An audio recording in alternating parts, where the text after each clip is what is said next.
Pemirsa, Mahkamah Konstitusi kembali menggelar sidang perselisihan hasil pemilihan umum atau sengketa Pileg 2024 di Gedung MK. Pada sidang yang digelar panel 1, KPU menyebut permohonan dari Partai Persatuan Pembangunan terkait migrasi suara adalah klaim sepihak. KPU menilai dalil gugatan yang dinyatakan P3 tidak tercatat dengan jelas dan rinci. Hal itu diungkapkan dalam sidang sengketa Pileg di panel 1 Gedung MK yang dipimpin Hakim Ketua Suhartoyo. Dalam sidang, pihak termohon yaitu KPU memberikan jawaban atas gugatan pemohon. P3 sebagai pihak pemohon menyebut ada banyak suara partainya yang bermigrasi ke Partai Garuda di 6 daerah pemilihan Jawa Barat terkait hasil pemilu DPR RI. Namun KPU menyebut P3 tidak menjelaskan secara rinci bagaimana cara suara dapat bermigrasi ke Partai Garuda. Permohonan P3 juga diklaim tidak jelas karena tidak menyebutkan lokasi TPS terjadinya migrasi suara pemohon ke Partai Garuda. Tidak terdapat temuan dan laporan di Bawaslu Kabupaten Garut yang berkenaan dengan pokok terdapat adanya keberatan dari.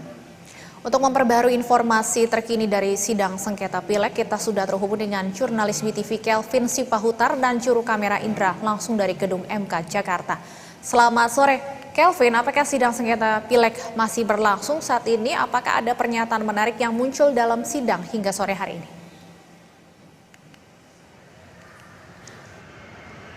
Ya baik, selamat sore Stefani dan juga pemirsa. Untuk sidang di Mahkamah Konstitusi terkait dengan PHPU atau sengketa Pileg 2024 saat ini tengah diskors atau tengah istirahat begitu untuk Hakim Konstitusi dan juga para pemohon ataupun termohon, dan akan dilanjutkan nanti sidang pada pukul 7 malam waktu Indonesia Barat.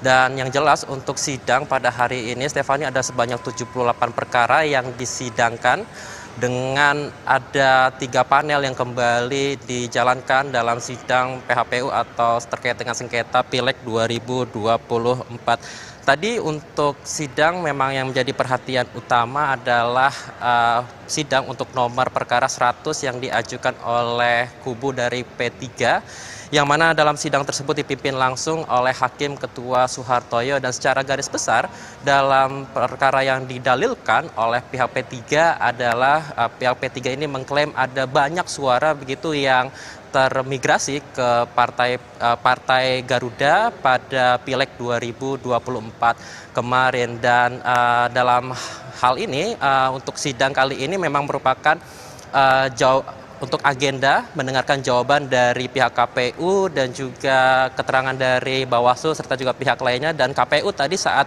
memberikan jawaban kepada pihak pemohon dalam hal ini P3 ini mengatakan bahwa apa yang didalilkan P3 selama persidangan ini tidak cukup jelas dan tidak rinci apa yang didalilkan terkait dengan migrasi suara ke Partai Garuda di 6 dapil pada pemilu 2024 kemarin, 6 dapil di Jawa Barat untuk kursi DPR RI. Ada beberapa hal yang disoroti oleh pihak dari KPU, dalam hal ini kuasa hukum KPU yang mengatakan bahwa migrasi suara yang diklaim oleh P3 ke Partai Garuda ini tidak dijelaskan secara lengkap bagaimana rangkaian peristiwa migrasi tersebut ini bisa terjadi, kemudian juga tidak dijelaskan secara jelas di mana saja TPS-TPS yang menjadi tempat migrasi suara dari P3 ke Partai Garuda ini terjadi, kemudian juga tidak dijelaskan juga suara tersebut ini bersumber apakah dari suara dari Partai P3 itu sendiri ataupun dari suara caleg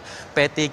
Dan yang menjadi sorotan lainnya adalah bahwa untuk hasil dari pemilu legislatif sendiri ini memang sudah ditetapkan dari form C hasil yang dikeluarkan oleh KPU dan telah disetujui oleh pihak dari P3 melalui saksinya, dan juga tidak ada rasa keberatan sehingga seharusnya P3 ini diklaim harus menerima segala hasil yang telah ditetapkan oleh KPU, Stefani. Dan selain itu juga dengan hal-hal yang tadi saya sebutkan, hal-hal yang telah disampaikan oleh KPU pun meminta agar MK untuk tidak melanjutkan perkara dan pemohon dari P3 tersebut dalam dalil yang disampaikan ini untuk tidak diadili perkara tersebut karena dinilai ketetapan yang telah disampaikan oleh KPU tersebut sudah sesuai secara rekapitulasi berjenjang yang telah dilakukan. Stefani.